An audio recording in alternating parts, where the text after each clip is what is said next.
The sun hung low over the Arizona Territory, painting the endless expanse of dry grassland in shades of amber and rust. The year was 1887, and the frontier town of Dust Creek sat like a forgotten prayer in the middle of nowhere. Surrounded by sagebrush and broken dreams, the wind carried a grit and the smell of horse sweat, mingling with the acrid smoke from the blacksmith's forge at the edge of town. Jake Sullivan guided his paint mare down the main street, his weathered hat pulled low against the dying light. At 32, he'd already lived enough for 2 lifetimes. The lines around his gray eyes told stories he never spoke aloud, of the day 5 years ago when Comanche raiders had burned his family's ranch to the ground, leaving him with nothing but ashes and the weight of being the only survivor. Since then, he'd drifted from ranch to ranch, hiring out his gun and his knowledge of cattle, never staying long enough for the ghosts to catch up. Dust Creek wasn't much to look at, a collection of sun-bleached buildings huddled together against the vastness of the desert. The saloon dominated one side of the street, its bat-wing doors creaking in the wind. Across from it stood Muller's General Store, the church with its crooked steeple, and a handful of other establishments trying to pass for civilization. Tumbleweeds rolled past like nature's commentary on the town's prospects. Jake had ridden in for supplies, planning to stock up before heading back to the Broken Arrow Ranch where he'd been working the past 3 months. The evening market was winding down, merchants packing up their wares as shadows stretched long across the dusty ground. He tied his mare to the hitching post and stepped onto the wooden boardwalk, spurs jingling with each step. That's when he saw her. She sat huddled in the narrow space between the saloon and the abandoned assayer's office, knees drawn up to her chest, arms wrapped around them as if trying to make herself smaller. Her dress, if it could still be called that, was more patches than original fabric, the hem torn and caked with road dust. Dark hair hung in matted strands around a face that might have been pretty if it wasn't marked by exhaustion and hunger. She couldn't have been more than 23 or 24. What stopped Jake in his tracks wasn't her appearance. He'd seen plenty of hard-luck cases in frontier towns. It was her eyes, even from across the street. He could see them clearly in the fading light. They were the deep brown of coffee beans, and they held a peculiar mixture of defiance and despair, like a wild animal that had been cornered but hadn't given up fighting yet. She watched the market-goers with a hunger that went beyond food, a longing for something she'd lost or maybe never had. Jake found himself crossing the street before he'd made a conscious decision to do so. As he approached, she tensed, pressing herself further back into the shadows. Her hands tightened on her arms, knuckles white beneath the dirt. "Evening," he said quietly, stopping a respectful distance away. He'd learned long ago that you approached wounded creatures, human or otherwise, slowly and carefully. She didn't respond, just watched him with those haunted eyes. Up close, he could see the gauntness of her cheeks, the way her collarbone stood out sharp beneath the threadbare fabric of her dress. When had she last eaten? Jake reached into his saddlebag and pulled out the bundle of jerky and hardtack he'd packed for the ride back to the ranch. Without a word, he set it on the ground between them, then backed away a few steps. For a long moment, she didn't move. Pride warred with hunger on her face, and Jake recognized the battle. He'd fought it himself in those dark days after the fire, when accepting charity felt like admitting defeat. Finally, hunger won. She reached out with trembling fingers and took the bundle, unwrapping it carefully as if it might disappear. She ate slowly, with the measured control of someone who'd learned not to wolf down food after long periods without it. Jake noticed her hands. They were work-rough but small, with long fingers that might have played piano in another life. "My name's Jake," he offered when she'd finished half the jerky. She paused in her chewing, considering. "Sarah," she said finally, her voice hoarse from disuse. "Sarah Morrison. You from around here, Miss Morrison?" A bitter smile flickered across her face. "Nobody's from around here. This place is where people end up, not where they start." True enough, Jake thought. He'd seen it countless times. The West collected the broken, the running, the hoping to forget. "You got somewhere to stay tonight?" he asked, though the answer was obvious. She shrugged, a gesture that tried for casual and failed. "The stars make a fine roof." "Maybe so, but there's a storm coming in." Jake had learned to read the sky out here, and the bank of clouds building to the west promised a hard rain before midnight. "Temperature's gonna drop 20 degrees. Maybe more. I'll manage." The defiance was back in her voice, thin but unmistakable. Jake studied her for a moment. He thought of his sister Emma, who'd been about this girl's age when she died. Emma had the same stubborn set to her jaw, the same way of meeting the world head-on even when the world was winning. "I'm heading back to the Broken Arrow Ranch," he said. "They've got a storage shed by the horse barns. Nobody uses it much. You could shelter there for the night, at least until the storm passes." Suspicion flared in her eyes. "And what would that cost me?" The implication in her words made Jake's jaw tighten. "Nothing. I'm offering shelter from the storm, nothing more." She studied him for a long moment, and he had the uncomfortable feeling she could see straight through to his soul. Whatever she found there must have satisfied her, because she gave a small nod. "Just for tonight," she said. "Just for tonight." He agreed. The ride to the Broken Arrow was silent, except for the clip of hooves and the growing rumble of thunder. Sarah rode behind him on the mare, maintaining a careful distance even in the necessity of shared saddle. Jake could feel how rigid she held herself, ready to leap off and run at the slightest provocation. The ranch appeared out of the darkness, a cluster of buildings huddled against the approaching storm. Jake skirted the main house and bunkhouse, heading for the storage shed near the barns. It wasn't much, 4 walls, a roof, and a dirt floor, but it was dry and had a small pile of old horse blankets in one corner. "There's a water pump by the barn," he said as she slid off the horse. "I'll bring some more food in the morning." She nodded, already moving toward the shed. At the door, she paused and looked back at him. "Why?" It was a question that held a dozen other questions inside it. Why help her? Why care? Why take the risk? Jake thought of Emma again, of his mother's gentle hands, of his father's laughter. All gone now. Turned to ash and memory. He thought of all the nights he'd spent alone under those same stars Sarah had mentioned, wishing someone had offered him more than sympathy and sideways glances. "Because the world's hard enough without us making it harder for each other," he said finally. She considered this, then disappeared into the shed without another word. Jake led his mare to the barn, unsaddled her, and rubbed her down properly. The first drops of rain started falling as he finished, fat and cold against his neck. He paused at the barn door, looking back at the shed. No light showed through the cracks, but he knew she was in there, probably sitting in the dark, wrapped in those musty horse blankets. Thunder cracked overhead, and the rain began in earnest. Jake pulled his collar up and headed for the bunkhouse, but his thoughts remained with the woman in the shed. Sarah Morrison. Even her name sounded like she was running from something. Well, weren't they all running from something out here? The only difference was some people had gotten better at hiding it. As he lay in his bunk listening to the rain hammer the roof, Jake found himself thinking about those eyes of hers. How long had it been since he'd been stopped in his tracks by anything, let alone a half-starved woman with too much pride and nowhere to go? 5 years of drifting, of keeping people at arm's length, of never staying anywhere long enough to let the roots grow deep. It had kept him safe, kept the memories manageable.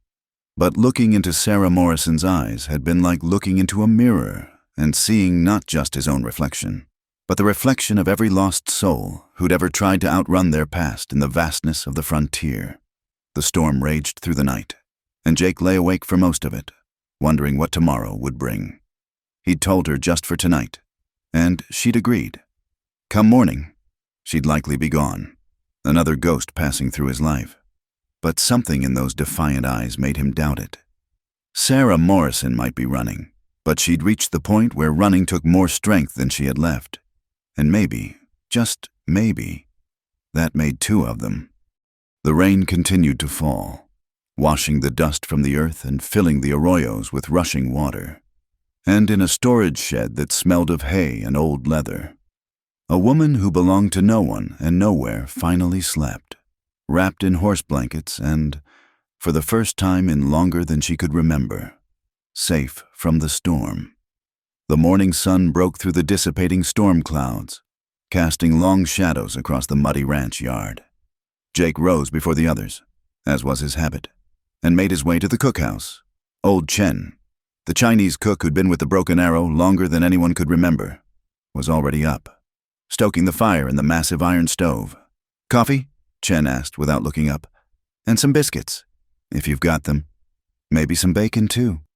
Chen's weathered face creased in a knowing smile. "For you? Or for the ghost in the shed?"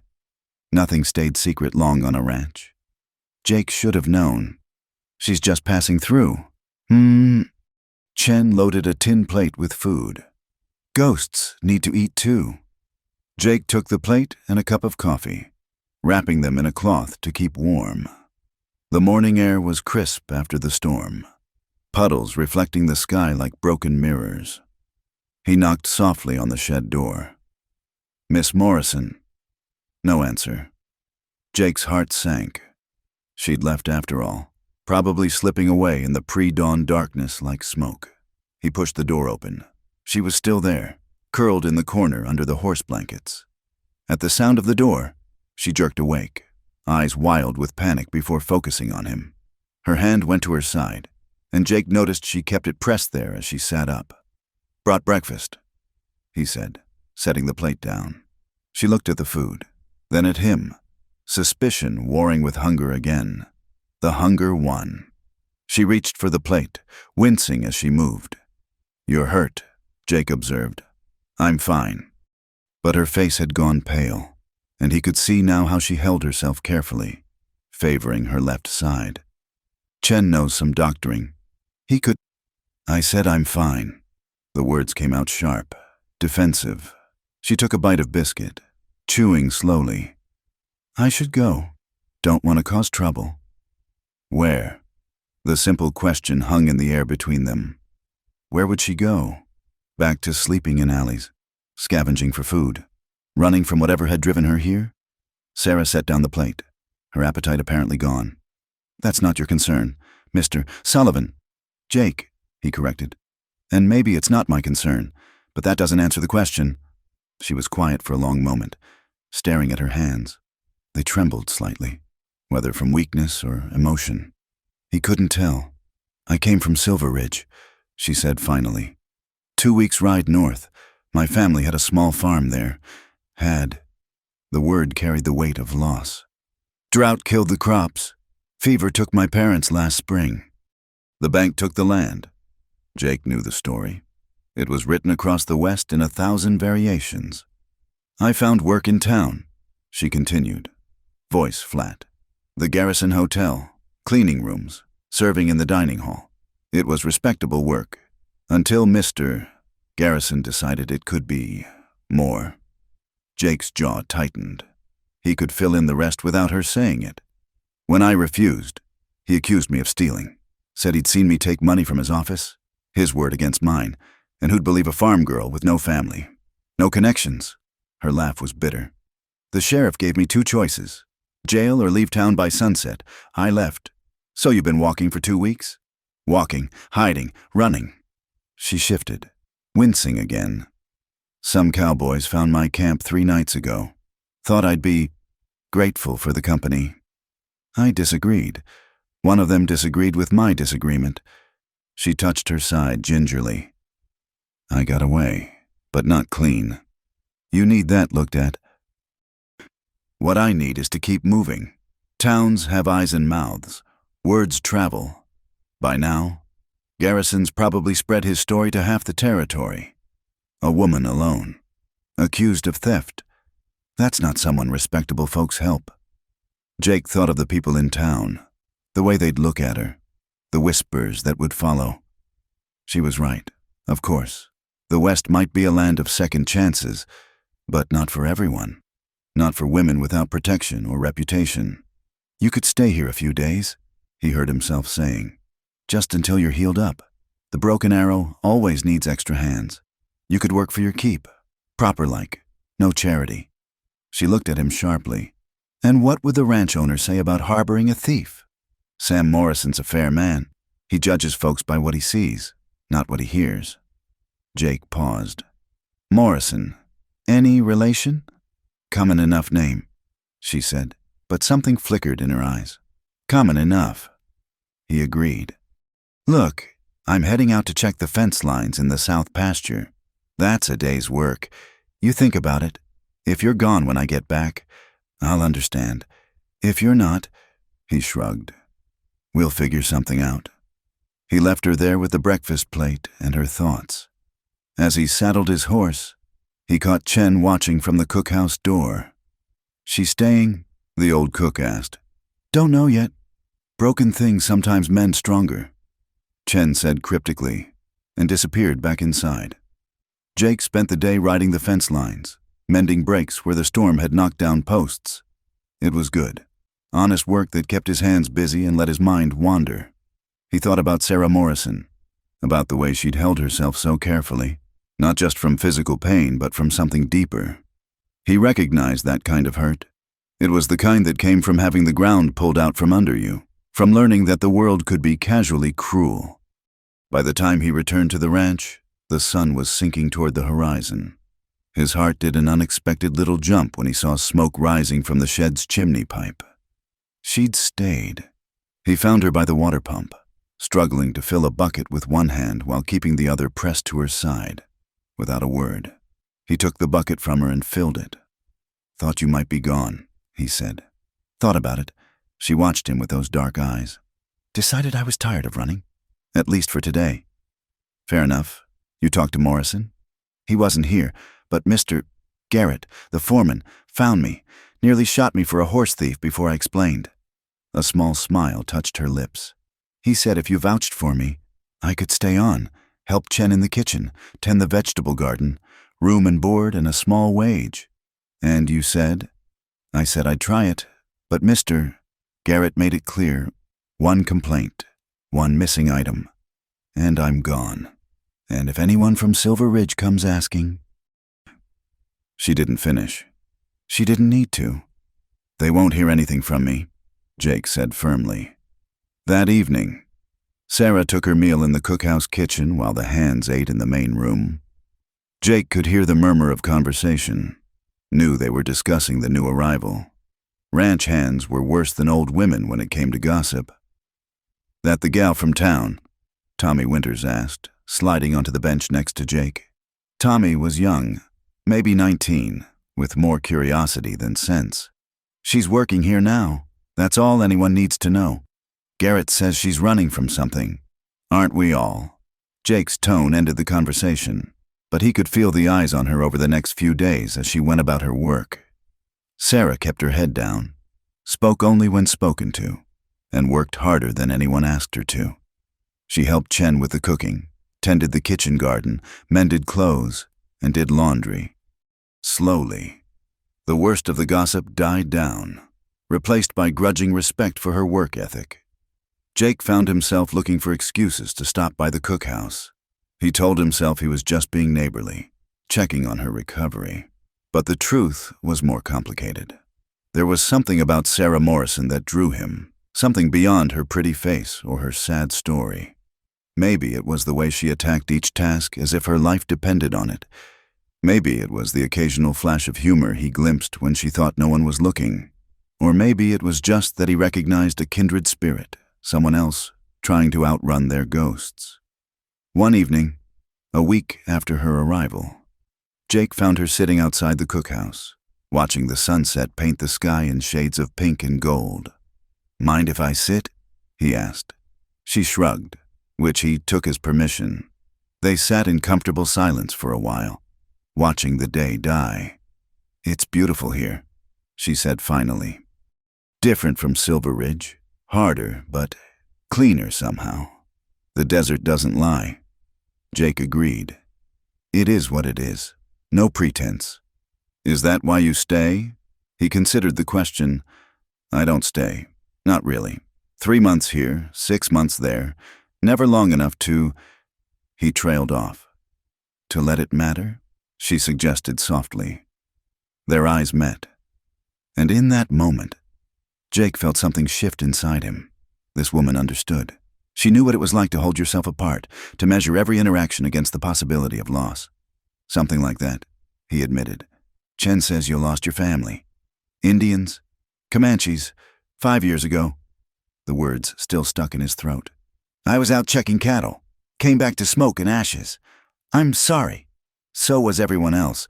Sorry didn't bring them back. He hadn't meant to sound bitter, but there it was. Sarah was quiet for a moment. Then, so softly, he almost missed it. At least you have their memories. When people think you're a thief, they try to take even those away. Every good thing you ever did, every moment of happiness, it all gets painted over with their lies. Jake looked at her, really looked at her. In the dying light, he could see past the defensive walls she'd built, glimpse the woman she'd been before life had beaten her down. And in that glimpse, he saw something that scared him more than any Comanche war party ever had. He saw hope, not just hers, but his own, reflected back at him. The dangerous possibility that maybe, just maybe, they didn't have to carry their ghosts alone. The sandstorm hit without warning on a Tuesday afternoon. Jake had seen it building on the horizon, a brown wall advancing across the desert like the wrath of God. He'd pushed his horse hard, racing back to the ranch, arriving just as the first winds began to howl. Get the horses in, Garrett shouted over the rising wind. This one's gonna be bad.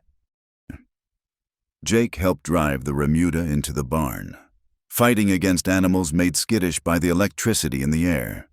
Sand stung exposed skin like 1,000 tiny needles. Through the swirling dust, he caught sight of Sarah struggling to secure the cookhouse shutters, the wind threatening to tear them from her grasp.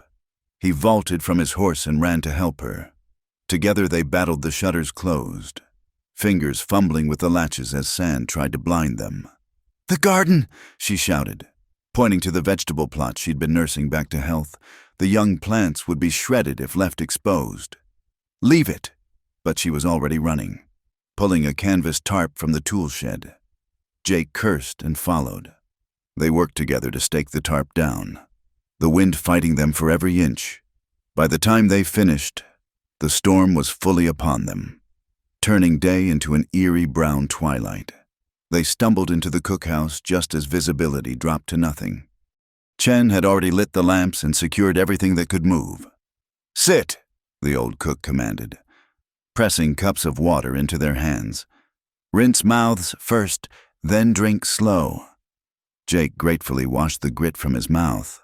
Across the table, Sarah did the same, her dark hair now dusty brown, face streaked where sweat had mixed with sand. She caught him looking and managed a rueful smile. I must look a sight. You look alive, Jake said. That's what matters in a storm like this? The wind screamed around the building, rattling the walls. Somewhere outside, something metallic banged repeatedly, a rhythmic punctuation to nature's fury. Could be worse, Chen observed philosophically, ladling stew into bowls. In 73, storm lasted 3 days, lost half the herd.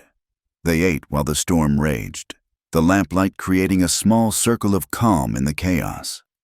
Sarah told them about a blizzard that had trapped her family in their farmhouse for a week when she was 12.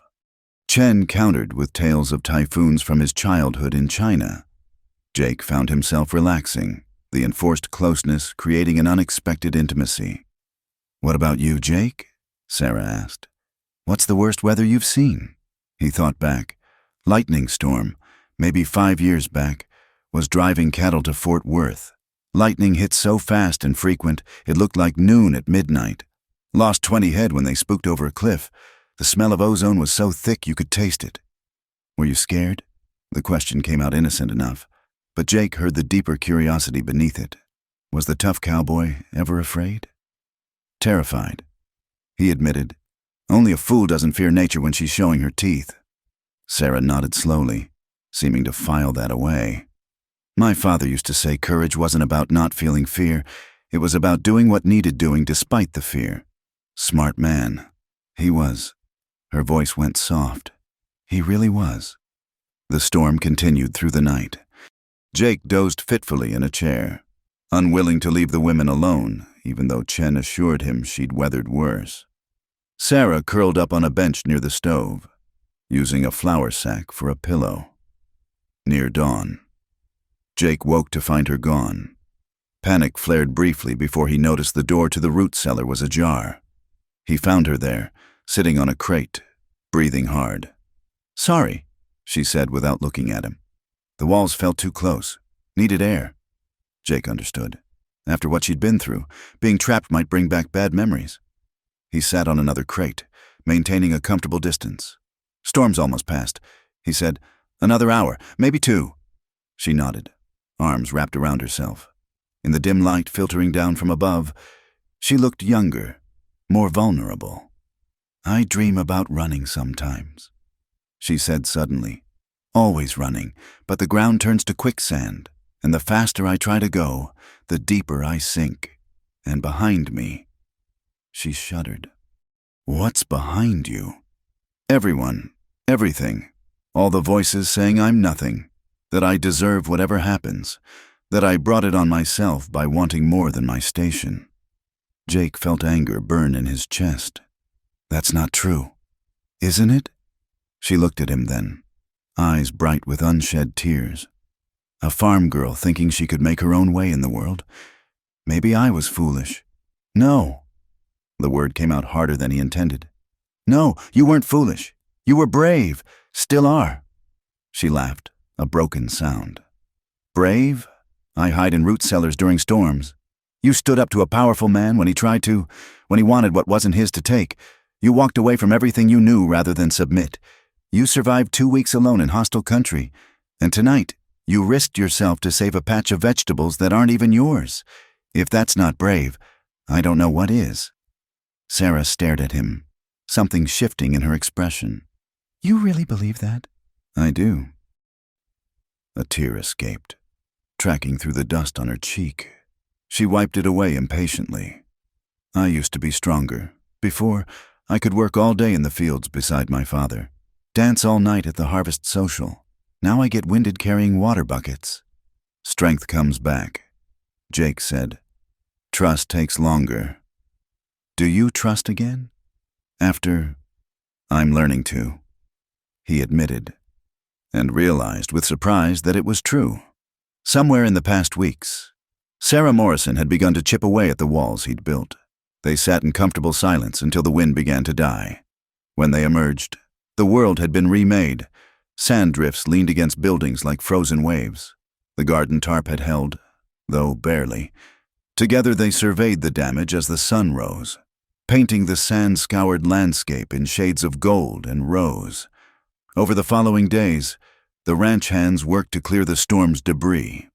Sarah threw herself into the effort, working alongside the men without complaint. Jake noticed how some of them began to nod respectfully when she passed, how Tommy Winters started carrying the heavy water buckets without being asked. One evening, Jake found her feeding the chickens, talking to them in a soft voice as they pecked around her feet. "Giving them names," he teased. She flushed. "Chen says it's foolish to name things you might have to eat. Chen's practical. Doesn't mean he's always right." She smiled, a real smile that transformed her face. "That one's Henrietta. She's the bossy one. And the little red one is Scarlet, because she struts around like she owns the place." Jake chuckled. "And the rooster? Napoleon, small but convinced he's emperor of all he surveys." They laughed together, and Jake felt something loosen in his chest. When had he last laughed like this, free and unguarded? "I've been thinking," Sarah said, sobering, "about what you said, about trust." "Yeah, maybe I could try. Trusting. I mean, just a little." Just a little," Jake agreed, though his heart was suddenly racing.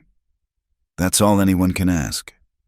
That night after supper, Jake surprised everyone by pulling out a harmonica. He hadn't played since before the fire, but something about the evening felt right. The notes came slowly at first, rusty from disuse, but soon he found the rhythm of an old trail song. Sarah appeared in the doorway, drawn by the music. Chen motioned her to sit, and soon others gathered. Garrett produced a fiddle from somewhere, and before long they had an impromptu concert going. Someone pushed back the tables, and Tommy Winters asked Sarah to dance. Jake watched her hesitate, then accept. She moved carefully at first, as if she'd forgotten how, but as the music continued, something awakened in her. The farm girl who danced at harvest socials emerged from beneath the weight of recent hardships. "Your turn," she said breathlessly, appearing before Jake as one song ended. "I don't dance," he protested. "Neither do I, apparently. But I'm trying to trust. Remember?" How could he refuse that? He set down the harmonica and took her offered hand. They moved together awkwardly at first, two people who'd forgotten how to be close to another human being. But gradually they found a rhythm, and for a few moments the ghosts receded, held at bay by music and movement and the warmth of human connection. "Thank you," she whispered as the song ended. "For what?" "For reminding me I'm still alive." Jake looked down at her, at this woman who'd walked through fire and sandstorm and come out stronger. "We both needed reminding, I think." Later, as the gathering broke up and people drifted off to their bunks, Jake stood outside looking at the star-swept sky. The desert stretched endlessly in all directions, harsh and unforgiving, but for the first time in 5 years, it didn't feel like a place to get lost in. It felt like a place where broken things might learn to mend. Sarah emerged from the cookhouse, shawl wrapped around her shoulders against the cool night air. "Coyotes," she said, listening to their distant songs. "They sound lonely." "They're calling to their pack," Jake explained, letting each other know where they are, that they're safe. She moved to stand beside him, not quite touching but close enough that he could feel her warmth. Must be nice, having a pack to call to. Jake looked at her profile in the starlight, at the strength and vulnerability warring in her features. Maybe that's what we're building here, a different kind of pack. She turned to him, and in the darkness her eyes were infinite. Maybe we are. The coyotes called again, their wild music echoing across the desert, and two lost souls stood together beneath the vastness of the sky, no longer quite so alone. The trouble started on a Saturday afternoon when Jake and Sarah went into Dust Creek for supplies. It had been 2 months since her arrival at the Broken Arrow, and the ranch hands had grown accustomed to her quiet presence. But town was different. Town had a longer memory and sharper teeth.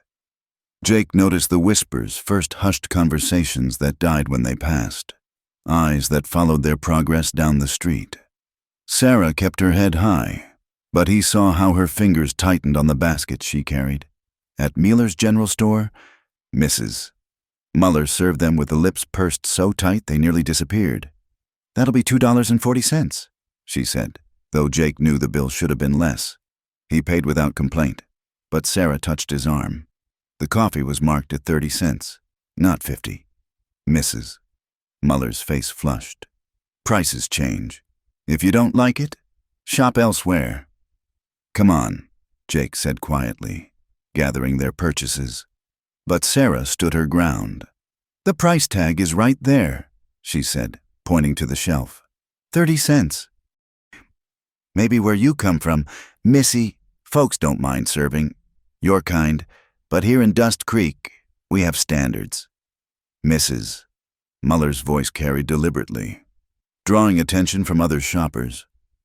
Jake felt Sarah stiffen beside him.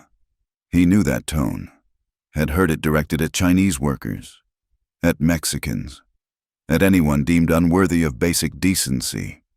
"Our money's as good as anyone's," Jake said evenly. "Is it?" A new voice joined the conversation. Jake turned to find Rex Garrison lounging in the doorway, expensive suit and oiled mustache marking him as a man of means. "Some money comes with dirt attached, blood, even." Sarah went very still. Jake had never seen the man before, but he didn't need an introduction. The resemblance to his description was too clear. This had to be Garrison's brother or cousin. "Come hunting, Mr. Sullivan, isn't it?" Garrison continued, sauntering closer. "You might want to ask your companion." "About the money that went missing from my brother's safe? $500. Enough to ruin a small business." "That's a lie," Sarah said, voice steady despite the tremor Jake could see in her hands. "Is it? Then why run? Innocent people don't flee in the night." Garrison's smile was predatory. "My brother's been quite generous. Really, all he wants is the money returned. And perhaps a personal apology." The implications in his tone made Jake's blood burn. His hand moved instinctively toward his gun, but Sarah caught his wrist. "We're leaving," she said firmly. "Running again?" Garrison called after them. "You can't run forever. Miss Morrison, my brother's reach is longer than you think." Outside, Sarah's composure cracked. She leaned against the wagon, breathing hard. "I'm sorry. I shouldn't have come to town. I'm bringing trouble to you, to the ranch." "Stop." Jake gripped her shoulders gently. "Look at me. You didn't steal anything, did you?" "No." Her eyes met his, fierce with truth. "I never took a penny.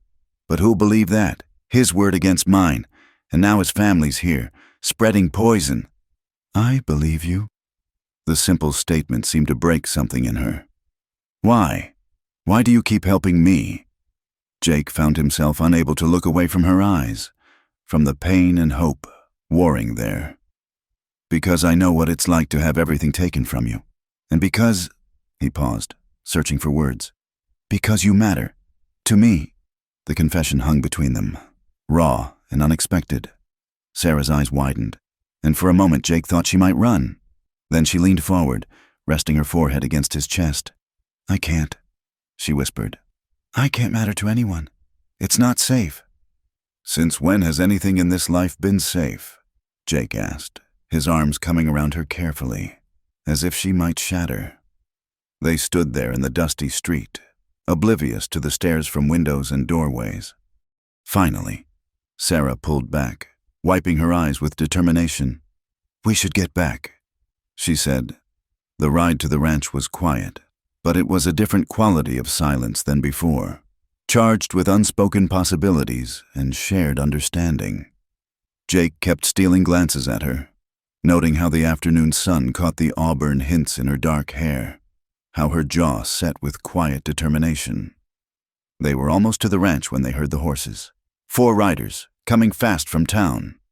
Jake recognized Garrison in the lead, accompanied by 3 hard-looking men who had "gun for hire" written all over them.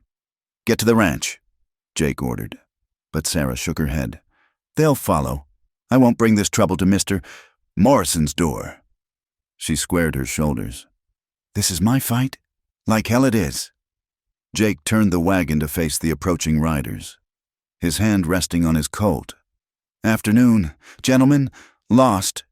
Garrison reined up, his hired men spreading out in a semicircle. "Just conducting some business. Sullivan, this doesn't concern you." "Funny thing about that. See, Miss Morrison works for the Broken Arrow? That makes her our concern." One of the hired guns, a scarred man with dead eyes, spoke up. 4 against 1 ain't good odds. Cowboy, walk away while you can." "Who said anything about 1? The voice came from behind them. Jake glanced back to see Garrett and 3 ranch hands riding up, rifles casually displayed across their saddles. Tommy Winters looked pale but determined, his young face set in what he probably thought was a fierce expression. Garrison's face darkened. "This is a legal matter. The woman's a thief." "Prove it," Garrett said simply. "You got a warrant, a sheriff. Any proof besides your say-so?" "My brother's word ain't worth spit out here." Garrett finished. "Now, you boys are on Broken Arrow land. I suggest you turn around before Mr. Morrison takes offense." The standoff stretched taut. Jake could feel Sarah trembling beside him, though her face showed nothing but calm defiance. One of the hired guns shifted, and Jake saw Tommy's finger tighten on his rifle. "Finally." Garrison smiled coldly. "This isn't over. The law has a long reach, even out here." He looked directly at Sarah. "You can't hide behind these men forever. Sooner or later, you'll be alone, and then we'll settle accounts properly." They wheeled their horses and rode off, dust rising in their wake. Jake didn't relax until they were out of sight. "Thanks," he said to Garrett. The foreman shrugged. Morrison gave orders. Anyone threatens our people, we stand together. He looked at Sarah. But this ain't finished. Men like that don't give up easy. Back at the ranch, word spread quickly. Jake expected fear, maybe resentment at the trouble Sarah had brought. Instead, he saw something else. The closing of ranks that happened when outsiders threatened one of their own. Garrison. Chen spat when he heard the name. His brother tried to cheat me once. Claimed I gave him wrong change. I remember everything, every coin. He was a liar then. Liar now. That evening, Sarah barely touched her supper. Jake found her later by the corral, watching the horses in the fading light. I should leave, she said without preamble, before someone gets hurt because of me. You really think we'd let you face them alone? She turned to him, eyes shining with unshed tears. I'm not worth it. Jake, I'm not worth good men risking their lives. The words ignited something in Jake, a fierce protectiveness mixed with frustration at her stubborn self-sacrifice. He moved closer, backing her against the corral fence. You don't get to decide what you're worth to other people, he said intensely. You don't get to decide what you're worth to me. Jake, no, listen. For 2 months, I've watched you work yourself to the bone, trying to prove you deserve basic human kindness. I've seen you gentle spooked horses and coax vegetables from dead soil and bring smiles to faces that forgot how. You've made Chen sing Chinese songs while he cooks and gotten Tommy to read books instead of playing cards. You've made this place brighter, made me remember what it feels like to want to stay somewhere. Sarah's breath hitched. Don't say things you'll regret when what? When Garrison comes back? When trouble finds us? Jake cupped her face gently. Trouble's always finding folks out here. At least this time, it's trouble worth facing. She searched his eyes, and whatever she found there made her last walls crumble. I'm scared, she whispered. So am I, Jake admitted. Scared of losing something I just found, but I'm more scared of letting fear win. The moon was rising, full and bright, painting the desert in silver. Sarah reached up, her fingers tracing the scar on Jake's jaw, a souvenir from the day he'd lost everything. You belong with me, not the streets, Jake said, echoing words he'd thought but never spoken aloud. Not running, not hiding, here, with me. A sob escaped her, part laugh, part cry. You impossible man, you can't just declare something like that. Watch me. He pulled her closer. You belong here. Sarah Morrison, with me, with this ranch, with this family we've somehow stumbled into. And if Garrison or anyone else wants to say different, they'll have to go through all of us. She broke then, burying her face in his chest as tears came, tears of fear and hope and something that might have been the beginning of belief. Jake held her as the moon climbed higher, as coyotes sang in the distance, as the desert wind whispered promises of tomorrow. I don't know how to stop running, she admitted against his shirt. Then we'll learn together, Jake promised. One day at a time, when she lifted her face to his, tears still glittering on her cheeks. Jake did what he'd wanted to do for weeks. He kissed her, soft and careful, a promise and a claim all at once. She kissed him back with a desperation that spoke of lonely nights and dreams deferred, of hope nearly extinguished but not quite dead. Stay, he whispered against her lips. Whatever comes, we'll face it. Stay. Sarah nodded, beyond words, and there beneath the vast Arizona sky, 2 souls scarred by loss chose to stop running. If only for a while. Tomorrow would bring its troubles. Garrison would return. The town would whisper. The world would test their fragile new beginning. But tonight, there was moonlight and promise and the warm circle of belonging. Tonight, that was enough. The summer storm built throughout the day, towering thunderheads piling up against the mountains like dark fortresses. By late afternoon, the air crackled with electricity, making the horses nervous and sending the ranch dogs slinking for cover. Gonna be a bad one, Garrett observed, watching the sky. Jake, get those yearlings moved to the north pasture. Ground's higher there. Tommy, help him. Jake nodded, already moving for his horse. The yearlings were grazing in the low meadow by Willow Creek, a spot that could flood fast when the rains came hard. As he saddled up, Sarah appeared with a bundle. "Rain slicker," she said, pressing it into his hands. "And some food. You might be out there a while." Their fingers brushed, and even after a month since that night by the corral, the simple touch still sent warmth through him. They'd been careful around the others, but Jake suspected their growing closeness was an open secret. "Keep the coffee hot," he said. "We'll need it when we get back." Thunder rumbled ominously as Jake and Tommy rode out. The yearlings were already restless, milling about and bawling at the darkening sky. Moving them would be tricky. Spooked cattle were unpredictable at best. They'd gotten about half the herd moving when the sky opened up. It wasn't rain so much as a solid wall of water, driven horizontal by screaming wind. Within seconds, Jake was soaked through despite the slicker. "Stay with them," he shouted to Tommy, barely audible over the storm's roar. Lightning forked across the sky, and the cattle bolted. Jake spurred his horse, racing alongside the panicked herd, trying to turn them before they scattered across the desert.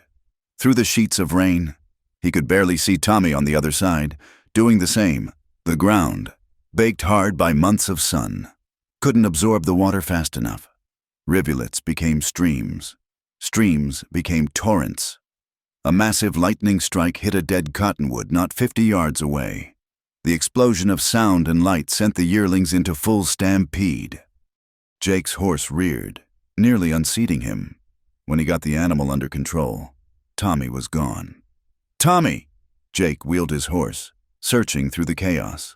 Another lightning flash illuminated the boy's riderless horse running with the herd. Fear clenched Jake's gut. "Tommy!" He found him in a shallow wash that was rapidly becoming a river. The boy's leg twisted at an ugly angle, face white with pain and fear. "My horse threw me," Tommy gasped. "Legs broke. Can't move." Jake looked at the rising water. In minutes, this wash would be a death trap. He dismounted, fighting to keep his horse calm as thunder crashed overhead. "This is gonna hurt," he warned, then lifted Tommy as gently as he could. The boy screamed but didn't pass out. Jake got him across the saddle, then swung up behind him. "The cattle," Tommy mumbled. "Forget the cattle." Jake turned his horse toward the ranch, praying they could outrun the flood. They almost made it. Jake could see the ranch buildings through the rain when his horse stumbled in the mud. They went down hard, Jake twisting to keep from crushing Tommy. Pain shot through his shoulder as they hit, but he rolled to his feet, dragging the boy toward higher ground. That's when he saw the wall of water coming down the main wash, a flash flood full of debris and fury, heading straight for the ranch. "The bell!" Jake shouted, though no one could hear him. The warning bell that would alert everyone to seek high ground. He half-carried, half-dragged Tommy, his shoulders screaming with each movement. Sarah saw them first. She burst from the cookhouse, Chen right behind her. Together they got Tommy inside while Jake stumbled to the bell, ringing it frantically. Ranch hands poured from the buildings, saw the approaching flood, and ran for the high ground behind the barn. "Jake!" Sarah grabbed his arm. "You're hurt! Help me get the horses out!" The barn was directly in the flood's path. They ran together, throwing open stall doors, slapping horses' rumps to drive them to safety. Jake's shoulder was fire, but he kept moving. They'd gotten all but 2 out when the flood hit the lower corral. The sound was like a freight train. Wood splintering, water roaring. Jake grabbed Sarah, pulling her toward the door, but debris-filled water was already swirling around their ankles. "Up!" He boosted her toward the hayloft ladder. She climbed quickly, then reached back for him. Jake tried to pull himself up, but his injured shoulder gave out. He fell back, water now waist-deep and rising. Sarah didn't hesitate. She swung down, grabbing him under his good arm. "Together," she said fiercely. "You don't get to play hero and leave me." With her help, he made it to the loft just as the water reached the ladder. They collapsed in the hay, breathing hard, listening to the flood rage below. "Your shoulder," Sarah said, gently probing the injury. "Dislocated, I think." Jake gritted his teeth as she examined it. Tommy, is he? Chen's got him. Broken leg, but he'll be fine. She met his eyes. Thanks to you. Had help, Jake managed, looking at her meaningfully. Lightning illuminated her face, wet hair plastered to her head, dress soaked through, and Jake thought he'd never seen anything more beautiful. She was examining his shoulder with gentle expertise. My father taught me this. She said, hold still. Before he could prepare, she manipulated his arm. Pain exploded, then suddenly eased as the joint slipped back into place. Jake sagged against her, and she held him, her strength surprising him again. They sat in the hay, listening to the storm rage, the floodwaters churning below. I thought I'd lost you, she whispered. When I saw that water coming, saw you fall. Her voice broke. Takes more than a little water to get rid of me, Jake said, trying for lightness. She pulled back to look at him, eyes fierce. Don't joke. Not about this. I've lost too much already. I won't lose you too. The raw emotion in her voice undid him. Jake cupped her face with his good hand. You won't, I promise. You can't promise that. This land, this life, it takes people. Then we'll be careful. We'll be smart. But Sarah, I'm not going anywhere. Not without you. She kissed him then, desperate and deep, tasting of rain and fear and determination. When they broke apart, she rested her forehead against his. I love you, she said simply. God help me, I fought it, but I love you. Jake Sullivan. About time you figured that out, he said, heart so full he could barely speak. I've loved you since the night you stood up to Garrison, maybe before. They held each other as the storm gradually spent itself, the floodwaters slowly receding. By dawn, weak sunlight revealed the devastation. The lower corral was gone. Debris scattered everywhere. But the buildings stood. The people survived. And most of the animals were safe. Jake and Sarah climbed down from the loft to find organized chaos. Chen had turned the cookhouse into a makeshift hospital. Tommy's legs splinted and the boy already flirting with danger by trying to get up. Garrett was organizing work crews to clear debris and rebuild. Lost about 20 head, the foreman reported. Could have been worse. Would have been, if you hadn't rung that bell. Sam Morrison himself had ridden over from the main house, surveying the damage with calm efficiency. He stopped before Jake and Sarah. Heard you two save my horses, he said. And Tommy tells me you pulled him from that wash. Jake, just doing what needed doing, sir. Morrison's weathered face creased in a rare smile. Man who risks his life for another man's property and people is the kind of man I want on my ranch. The foreman job at my Tucson spread just opened up. Better pay, solid house comes with it. Interested? Jake glanced at Sarah, saw the hope and fear warring in her eyes. A foremanship was a real position, a chance to build something permanent. But it would mean leaving the Broken Arrow, these people who'd become family. I appreciate the offer. Mr. Morrison, mind if I think on it? Take your time. Offer stands. Morrison moved on to check other damage. That night, exhausted from a day of cleanup, Jake found Sarah sitting on the ruins of the corral fence, watching the sunset paint the storm-washed sky in brilliant colors. You should take it, she said without preamble. The foreman job, it's a good opportunity. Jake settled beside her. Is that what you want? I want. She paused, struggling with words. I want you to have a future, a real one. Not just drifting from ranch to ranch. What about your future? She smiled sadly. Garrison's still out there. His kind doesn't give up. One day he'll come back and we'll face him together. Jake interrupted. Sarah, I meant what I said in that loft. Where I go, you go. If I take that job, you come with me. As my wife, if you'll have me. Sarah went very still. Jake. I know it's not the proposal you probably dreamed of as a girl. No fancy ring, no bended knee, just a broken-down cowboy asking you to share whatever life throws at us. But I promise you this. You'll never run alone again. You'll never face the storms by yourself. You belong with me, not in the streets, not in the shadows. In the light, as my wife, my partner, my love. Tears ran down her cheeks, but she was smiling. You impossible. Wonderful fool. Yes, yes, I'll marry you. He kissed her as the first stars appeared. There, among the storm's wreckage that would be rebuilt stronger than before. Tomorrow would bring its challenges. Garrison was still a threat. The ranch needed rebuilding. Their future remained uncertain. But they'd weathered the storm.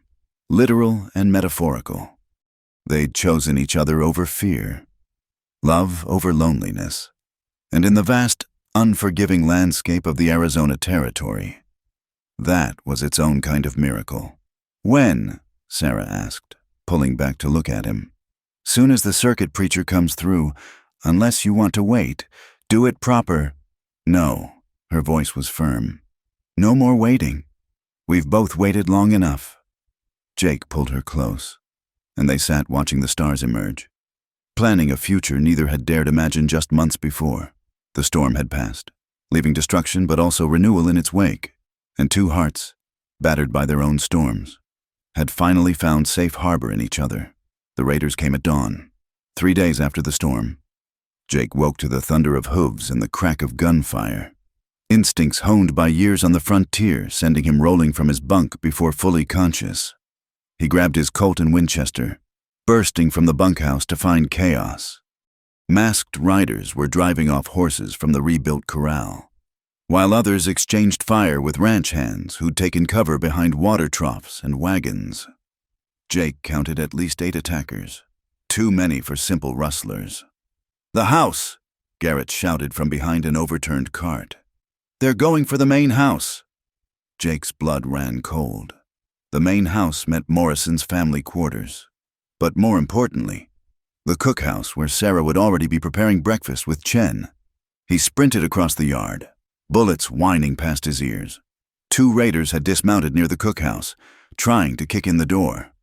Jake dropped one with his rifle, sending the other diving for cover. Through the window, he glimpsed Sarah wielding a cast-iron pan while Chen brandished his largest cleaver. "Sarah, stay down!" Jake worked his way closer, using the scattered buildings for cover. More gunfire erupted from the direction of the barn, Tommy and the others putting up a fierce resistance despite being outnumbered. A rider bore down on Jake, pistol blazing. Jake rolled aside, came up firing, and watched the man tumble from his saddle. As he turned back to the cookhouse, he saw something that made his heart stop.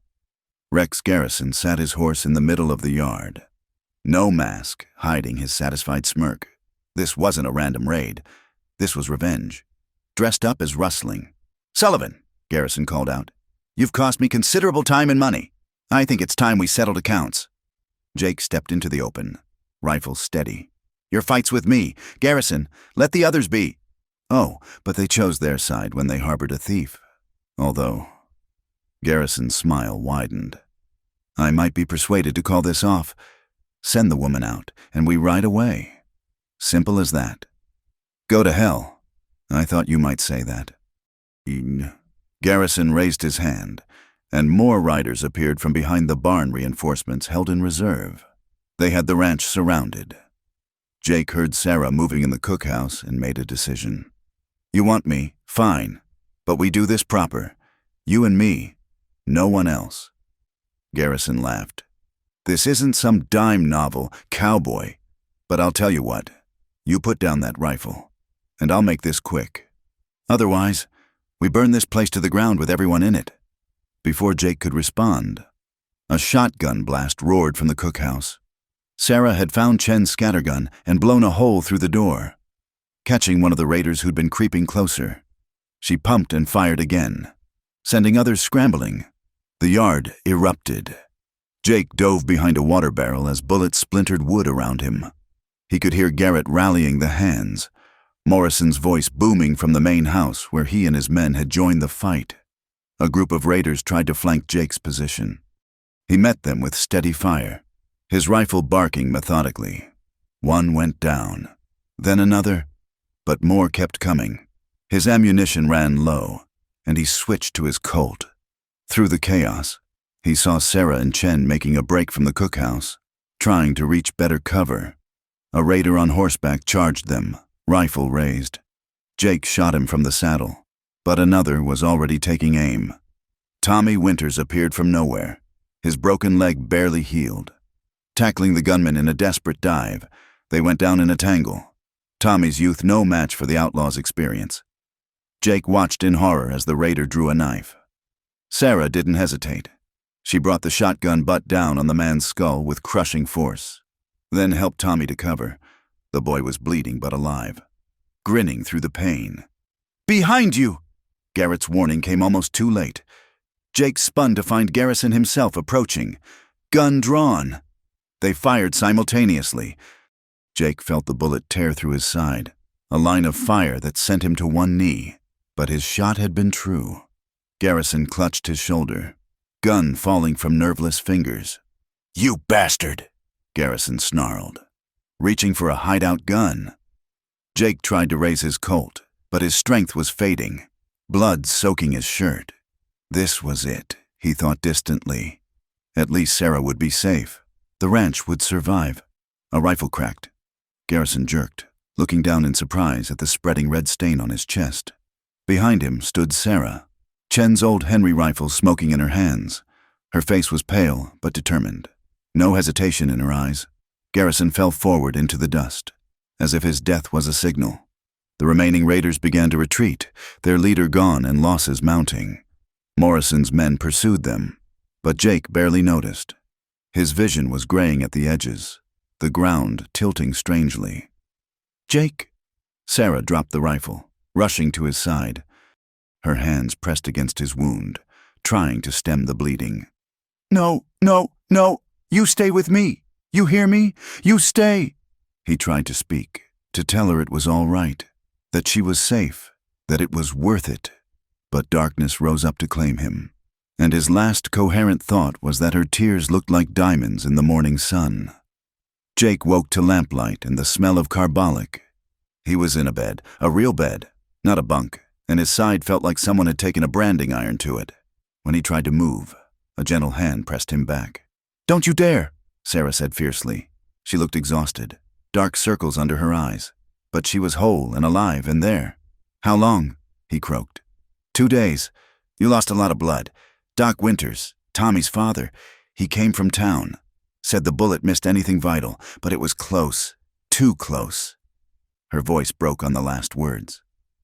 "The ranch? Safe. We lost 2 men, Patterson and Suarez. Good men." She gripped his hand tightly. Morrison's filed charges for the raid. Turns out Garrison had warrants in 3 territories. His brothers abandoned his claims too. Once word got out about the attack, it's over. Jake, really over. Jake studied her face, seeing the weight of what she'd done. "You saved my life. You saved mine first, several times over." She tried to smile. "I'd say we're even, but I'm planning on you saving me many more times in the years to come." "Sarah, the circuit preacher comes through next week." She continued. "I told him to plan for a wedding, unless you've changed your mind." "Never." Jake squeezed her hand weakly. "Though you might want to wait until I can stand for the ceremony. You'll stand," she said firmly. "You're the strongest man I know, Jake Sullivan. You'll stand, and you'll marry me, and we'll take that foreman position in Tucson, and we'll build a life, a real one, together." "Together," he agreed, already feeling sleep pulling at him. "Sarah? Yes, thank you. For not letting me go. For fighting. For choosing to stay." She leaned down, kissing him softly.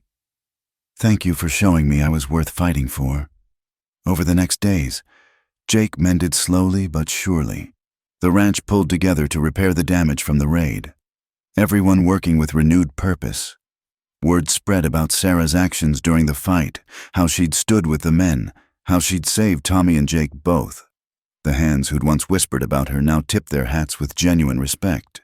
Tommy, sporting new scars to add to his broken leg story, appointed himself Jake's personal guardian during recovery. "Figure I owe you," he said. "Besides, Miss Sarah makes better food for you than she does for us in the cookhouse." Chen visited daily, bringing herbal teas that tasted terrible but seemed to help. "You chose well," he told Jake one evening. "A woman who stands beside you in battle is worth 10 who only stand beside you in sunshine." Even Morrison stopped by, hat in hand. "I owe you both an apology," he said gruffly. "Should have dealt with Garrison myself when he first showed up. You've bled for this ranch, proven yourselves 10 times over. That foreman position in Tucson, it's yours whenever you're ready. House is plenty big for a family." "A family?" Jake looked at Sarah, saw her blush at the implication, and felt something loosen in his chest that had been tight since the day he'd lost his first one, the day Jake finally stood on his own. Sarah was there to steady him. They walked slowly to the porch, where he could see the hands going about their work, the mountains rising in the distance, the vast sky stretching endlessly above. "Was it worth it?" Sarah asked quietly. "The pain, the fear, all of it." Jake looked down at her, this woman who'd walked into his life as a lost soul and become his anchor, his partner, his love. He thought of the empty years before her, the drifting and loneliness and carefully maintained distance from anything that might hurt. Then he thought of these past months, the laughter and tears, the danger and triumph, the slowly rebuilt ability to trust and hope and love. "Every second," he said, meaning it. "Every bullet, every storm, every moment of doubt. It brought us here. It brought us together." Sarah smiled, that transformative expression that still caught him by surprise. "Then let's see what comes next. Cowboy, together." "Together," Jake agreed, and kissed her there on the porch while the life of the ranch flowed around them. They'd faced rustlers and storms, prejudice and violence, their own fears and damaged hearts. They'd chosen courage over comfort, love over loneliness, trust over safety. And in the harsh beauty of the Arizona territory, two souls who'd thought themselves too broken to mend had found wholeness in each other. The West had tested them with everything it had, and they'd emerged not unscathed but undefeated. The circuit preacher would come next week. They'd speak their vows before friends who'd become family, in a place that had become home. Then they'd ride to Tucson, to new challenges and opportunities. But they'd face them as they'd learned to face everything, together. For now, though. Jake was content to stand in the morning sun with Sarah beside him, watching the world they'd fought for continue its ancient rhythms. They'd earned this moment of peace, purchased it with blood and courage and the willingness to believe that broken things could indeed mend stronger. The desert stretched endlessly before them, harsh and beautiful and full of promise, and they were ready for whatever came next. Autumn arrived with a whisper of cool air and the gradual turning of cottonwood leaves along the creek. Jake's wounds had healed into scars, just more lines on a body that told stories of survival. He stood stronger now, moved easier, though Sarah still watched him with protective eyes whenever he lifted anything heavy. The circuit preacher was due any day, and the ranch bustled with preparation. Sarah had resisted any fuss, but the women from neighboring spreads had overridden her protests. Mrs. Garrett had produced a dress of cream-colored cotton with tiny blue flowers, insisting it had been waiting for the right occasion. Chen had been cooking for 3 days straight, filling the cookhouse with exotic smells that drew hungry ranch hands like moths to flame. But beneath the excitement ran an undercurrent of tension. Jake noticed it in the way Sarah's smile didn't quite reach her eyes, how she stood at windows gazing toward town with furrowed brow. The shadow of her past hadn't vanished with Garrison's death, if anything. It seemed to loom larger as their wedding approached. "Talk to me," Jake said one evening, finding her by the garden she'd coaxed back to life after the storm. The last of the season's vegetables grew in neat rows, testament to her patient care. Sarah knelt among the plants, hands deep in soil. "Mrs. Henderson came by today, from the Double Bar Ranch. She was polite, but she asked if the rumors were true about Silver Ridge, about the theft." Jake's jaw tightened. "What did you tell her? The truth? That I was falsely accused? That I never took anything?" Sarah's hand stilled, She smiled and nodded, but I could see it in her eyes. The doubt. It'll always be there. Won't it? No matter what I do, who I become, there'll always be those who wonder. Jake knelt beside her, not caring about the dirt. Let them wonder. We know the truth. Do we? Sarah turned to him, and he was shocked to see tears. Sometimes I wake up and think maybe I did do something wrong. Maybe I encouraged Garrison somehow without meaning to. Maybe I— Stop. Jake gripped her shoulders gently. Stop that right now. A man tried to take what wasn't freely given and then lied to cover his tracks. That's on him, not you. Never you. But people talk. They'll always talk. And now it's not just my reputation at stake. It's yours. The ranch's. What if Morrison regrets his offer? What if the sky falls tomorrow? Jake interrupted. What if the creek runs backward? We can't live on what-ifs. Sarah, she wiped her eyes impatiently. I know, I do. It's just, I've gotten used to being happy, to feeling safe, and now with the wedding coming, it's like I'm waiting for something to snatch it all away. Jake understood. Happiness was a fragile thing for people like them, who'd lost so much. It felt safer to expect disaster than to trust in good fortune. Come to town with me tomorrow, he said suddenly. Sarah looked startled. Why? Because hiding feeds the whispers. Because you've done nothing wrong and have nothing to be ashamed of. Because I want to buy my future wife a wedding gift. And I'll be damned if fear keeps us from living our lives. The next morning dawned crisp and golden. Sarah dressed carefully in her best dress, still simple but clean and well-mended. Jake saw her hands tremble as she pinned up her hair, but her chin was high as they climbed into the wagon. Dust Creek looked the same as always, but Jake felt the change in atmosphere as they rolled down Main Street. Conversations paused, heads turned, whispers followed their wake. Sarah's fingers tightened on his arm, but she kept her eyes forward. At Muller's General Store, Mrs. Muller's pursed lips made a reappearance, but this time, Mr. Muller himself emerged from the back, a thin man with kind eyes behind wire spectacles. Jake Sullivan, he greeted warmly. Heard you're taking Morrison's foreman position in Tucson. Congratulations. Thank you, sir. This is Sarah Morrison, my fiancée.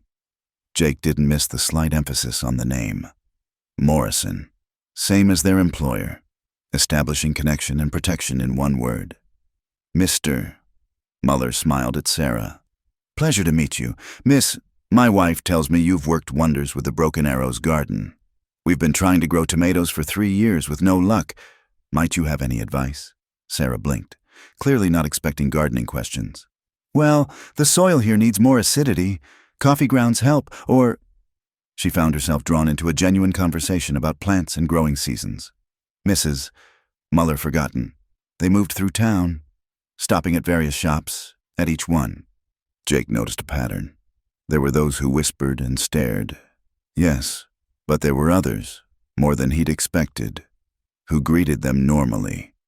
The blacksmith's wife admired Sarah's neat stitching and asked about mending work. The baker mentioned he'd heard about her bravery during the raid, how she'd saved Tommy Winters.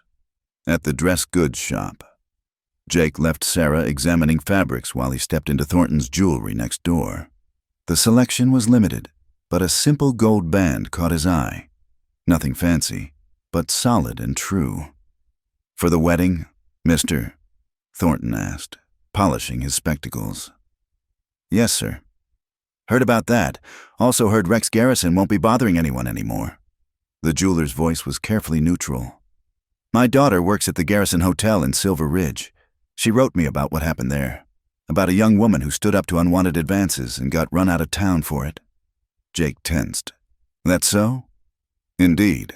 She also mentioned that several other young women had similar experiences, but none were brave enough to refuse. Thornton wrapped the ring carefully. Takes courage to do the right thing when the whole world's against you. You tell your young lady she's got admirers in more places than she knows. Jake left the shop thoughtfully. Outside, he found Sarah surrounded by a small group of women, including Mrs.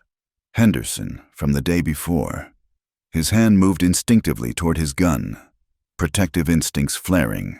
But as he drew closer, he heard laughter. Sarah was describing the recipe for Chen's mysterious dumplings, and the women were listening with genuine interest. "And he says the secret is in how you fold them," Sarah was saying. "Each fold traps the steam differently, creating pockets of flavor. I must try that." "Mrs.," Henderson declared. Then, meeting Sarah's eyes directly, "I owe you an apology. My dear, I listened to gossip and formed judgments without knowing you. That was wrong of me." Sarah's smile was cautious but real. "We all make mistakes, Mrs. Henderson." "Yes, but not all of us have the grace to forgive them so readily." The older woman patted Sarah's hand.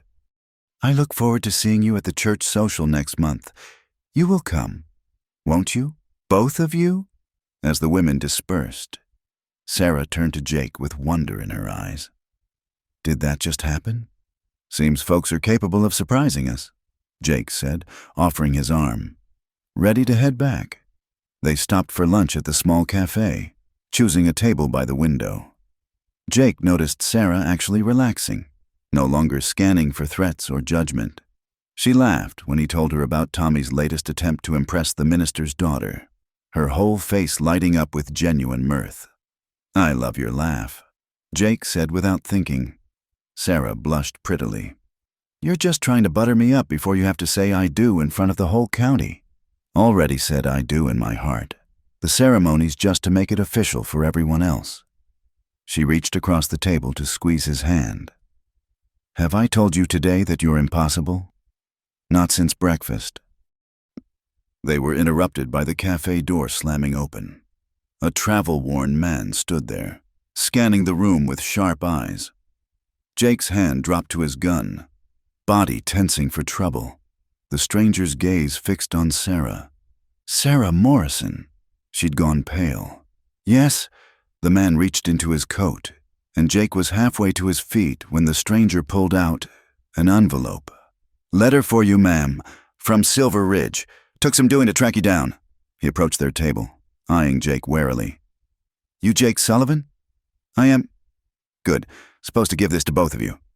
He handed over the envelope, thick with official-looking papers. "Congratulations. By the way, on the wedding." With that cryptic comment, he left. Sarah stared at the envelope like it might bite. "Open it," Jake encouraged gently. With trembling fingers, she broke the seal. As she read, her eyes widened, wordlessly. She handed the papers to Jake. It was from a law firm in Silver Ridge. The senior Garrison had died 2 weeks after his brother heart failure, the letter said, though Jake suspected shame might have played a part. Before his death, he'd made a startling confession. The theft his hotel manager had been accused of was actually embezzlement by Rex Garrison himself. Sarah Morrison had been falsely accused to cover the crime and silence her about Rex's inappropriate advances. The letter included a bank draft for $500, the exact amount she'd been accused of stealing, along with a formal letter exonerating her of all charges, signed by the territorial judge. "He cleared my name." Sarah whispered. "Why would he do that?" Jake thought he understood. Guilt's a powerful thing. Maybe at the end, he wanted to make one thing right. Sarah reread the letter, tears flowing freely now. "All this time, I thought I'd carry that stain forever, and now you're free." Jake finished. "Truly free." She laughed through her tears, a sound of pure release. "Free. What a wonderful word." They sat in the cafe as Sarah composed herself, the afternoon sun slanting through windows. When they finally rose to leave, Sarah walked differently, shoulders back, head high, the last shadows of shame lifted away. As they passed the church, Reverend Matthews emerged. "Jake, Miss Morrison, just the folks I wanted to see about the ceremony." "We'll be ready, Reverend," Sarah said firmly. "Whatever you need us to do, we'll be ready." The minister beamed. "Wonderful. Oh, and Miss Morrison, I had a letter from Reverend Sinclair in Silver Ridge. He wanted me to know what a fine, upstanding young woman you are. Said it was a tragedy you were driven from town by false accusations." Sarah swayed slightly, and Jake steadied her. He said that? Indeed. Also mentioned you taught Sunday school for 2 years and organized food drives during the drought. Quite impressive. The Reverend winked. I may have mentioned some of that during last Sunday's sermon. Amazing how quickly gossip can spread when it's the good kind, isn't it? As they drove back to the ranch. Sarah was quiet, but it was a different quality of silence than before, peaceful rather than troubled. Regrets? Jake asked as the broken arrow came into view. No, Sarah said softly. No regrets. If none of it had happened. The false accusation, the running, the fear. I'd never have ended up here, never have met you, never have found this life. She looked at him with shining eyes. I wouldn't change a thing. Jake pulled the wagon to a stop, right there in the middle of the road. Say that again. I wouldn't change. He kissed her, pouring all his love and admiration into the connection. When they parted, both were breathless. 3 more days, he said. 3 more days, she agreed. Then no more looking back, only forward. They drove on toward home, toward their future, the setting sun painting everything in shades of gold behind them. Dust Creek settled into evening routines, but now carrying new stories, of false accusations revealed, of courage recognized, of 2 people who'd refused to let the past define their future. And in Sarah's reticule, carefully folded, lay a letter that changed everything and nothing all at once. She was the same woman who'd arrived at the Broken Arrow months ago, scared and starving and alone, but she was also transformed by love, by acceptance, by the courage to stay and fight instead of running. The autumn air carried the scent of change, of harvest and completion and new beginnings. 3 more days, and Sarah Morrison would become Sarah Sullivan. But in all the ways that mattered, she already was. The morning of the wedding dawned crystal clear, the Arizona sky a flawless blue that seemed to stretch into eternity. Jake stood before the small mirror in the bunkhouse, fumbling with his collar. His hands, steady enough to draw and fire in a heartbeat, trembled slightly as he adjusted his string tie. Hold still, Garrett commanded, batting Jake's hands away to fix the tie properly. You'd think a man who faced down Rex Garrison could handle a piece of cloth. This is different, Jake muttered. Course it is. This matters. Through the window, Jake could see the ranch transformed. Tables had been set up under the cottonwoods, covered with Chen's checkered tablecloths. Wildflowers gathered by the ranch women brightened every surface. The whole territory seemed to have turned out. Wagons and horses filled the yard. Children ran between the buildings, and the sound of laughter and conversation created a joyful buzz. Tommy Winters stuck his head in the door. Preacher's ready when you are, Jake, and... His grin widened. You should see Miss Sarah. She's beautiful enough to make angels jealous. Jake's heart hammered as he made his way to the makeshift altar they'd set up beneath the largest cottonwood.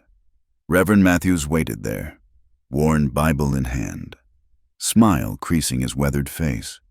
The crowd fell quiet as Jake took his position, faces turning expectantly toward the ranch house. Then the door opened, and Jake forgot how to breathe.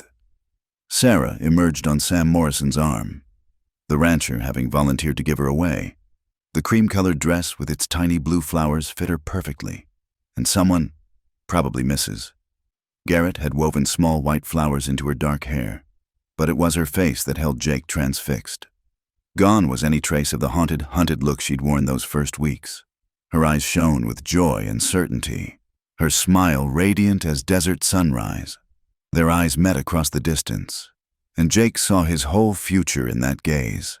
Children playing in the yard of the foreman's house in Tucson. Quiet evenings on the porch, watching storms roll across the valley. Years of partnership, facing whatever came with joined hands and united hearts. Sarah reached him, and Morrison placed her hand in Jake's with paternal pride.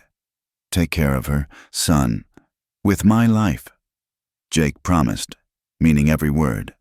The ceremony was simple, as befitted frontier folk. Reverend Matthews spoke of love forged in trials, of partnerships that could weather any storm. When he asked if anyone objected, Jake tensed from habit, but only supportive silence greeted the question.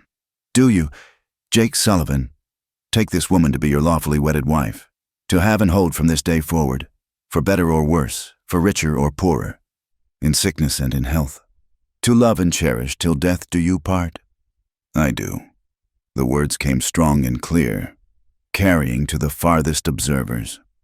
"Do you, Sarah Morrison, take this man to be your lawfully wedded husband, to have and hold from this day forward, for better or worse, for richer or poorer, in sickness and in health, to love and cherish till death do you part?" "I do." Her voice was soft but firm, eyes never leaving Jake's. The rings? Jake produced the simple gold band, sliding it onto Sarah's finger with hands that had finally stopped shaking. She surprised him by producing a matching band. "Chen helped me arrange it," she whispered, and placed it on his finger with trembling care. "By the power vested in me by the territory of Arizona and the Lord above, I now pronounce you husband and wife. Jake, you may kiss your bride." Jake cupped Sarah's face gently, thumbs brushing away the happy tears that had escaped. Their kiss was soft, sweet, full of promise, and accompanied by whoops and cheers from the assembled crowd. "Ladies and gentlemen," Reverend Matthews announced with obvious pleasure, "I present to you Mr. and Mrs. Jake Sullivan." The celebration that followed was one for the record books. Chen had outdone himself with a feast that mixed American frontier cooking with mysterious Chinese delicacies. The ranch hands had built a proper dance floor, and Garrett's fiddle was joined by a guitar, harmonica, and even an accordion someone had brought from town. Jake and Sarah led the first dance, moving together as if they'd been partners for years instead of months. Around them, the community that had taken them both in celebrated not just a wedding but a victory over prejudice, over fear, over the forces that tried to break the human spirit. "No regrets?" Jake asked as they swayed together. "Not one," Sarah confirmed. "You? Only that I didn't find you sooner," she laughed, the sound bright as silver bells. "Then we might not have been ready. Everything has its time. Jake, this is ours." As the afternoon wore on, Jake found himself standing apart for a moment, watching the celebration. Sarah was dancing with Tommy, laughing as the boy tried to manage his still-healing leg. Chen was regaling a group with tales of his homeland, gestures growing more elaborate with each cup of whiskey. Garrett was teaching Morrison's grandson how to fiddle, patient despite the ear-piercing results. This was community. This was belonging. This was what he'd thought lost forever in smoke and ashes 5 years ago. "Wool gathering, Cowboy." Jake turned to find Sarah beside him, slightly flushed from dancing, absolutely radiant. "Just thinking how lucky I am. We both are." She leaned into him, fitting perfectly against his side. "Look at this, Jake. A year ago, I was sleeping in alleys, sure I'd never be anything but a runaway. You were drifting, never staying anywhere long enough to matter. And now we have this." Jake finished. "Each other, a future, a home." "Home," Sarah repeated softly. Such a simple word for such a powerful thing. As the sun began to sink toward the horizon, painting the desert in shades of gold and crimson, Morrison called for attention. "Friends, neighbors, family," he began. "We've gathered today to witness something special. Not just a wedding, though that's cause enough for celebration. We've watched two people choose courage over fear, love over loneliness, trust over safety. Jake, Sarah, you've both bled for this ranch, proved yourselves in ways most folks never have to. It's been an honor having you here." He raised his glass. "But now you're off to new adventures in Tucson. That foreman job's waiting, and I know you'll do us proud. So here's to the Sullivans. May your trails be smooth, your water holes full, and your love as endless as this desert sky." The toast was drunk with enthusiasm, followed by many more. As darkness fell, lanterns were lit, creating pools of warm light. The party showed no signs of slowing. But Jake and Sarah began making their farewell rounds. They'd leave for Tucson in the morning, starting their new life with sunrise. Each goodbye was both an ending and a beginning. Chen pressed a wrapped package into Sarah's hands. "Secret recipes. You'll need them." Garrett shook Jake's hand firmly, respect clear in his weathered face. Tommy hugged them both, promising to visit and boasting about his own plans to become a foreman someday. Finally, as the stars emerged in their countless thousands, Jake and Sarah slipped away to the small cabin Morrison had given them for their wedding night. It sat apart from the main buildings, private and peaceful, with a view of the vast desert stretching endlessly before them. They stood on the small porch, Sarah still in her wedding dress, Jake's arm around her waist.